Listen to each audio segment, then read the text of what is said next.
দাবি না মানা হয় এ পর্যন্ত অবস্থান করব। আল্লাহ আমাদেরকে অবস্থান করার সুযোগ দিয়েছে, ইতিকাফ করার।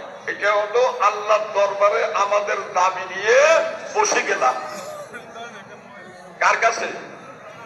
ইতিকাফ করার অর্থ হইল আল্লাহর দরবারে অবস্থান করলাম, যে পর্যন্ত গুনাহ মাফ না করবে এ পর্যন্ত ছাড়বো না, সেদিন পর্যন্ত ইতিকাফ করবো। ইতিকাফ করে বেরি গেছেন নি, মিথ্যা কথা কইছেন নি?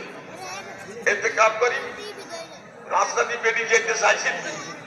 আমি তো কম নি, আল্লাহ কি দুগা বেরিয়ান, আল্লাহ কি আন দুগা বেরিয়ান কইছিনি না? কয় না? কইছি কই না?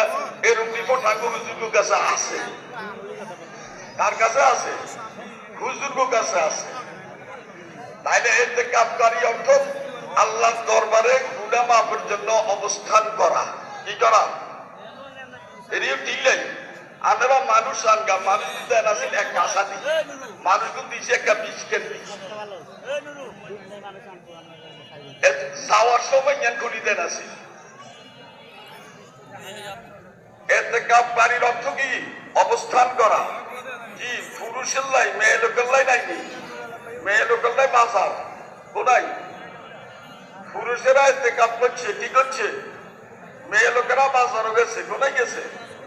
গেছেনি না যায় না? এটার ইতিকাফ হইব নি? মেয়ে লোকেরা বাজারও গেছেনি না যায় নাই? কত আইছে?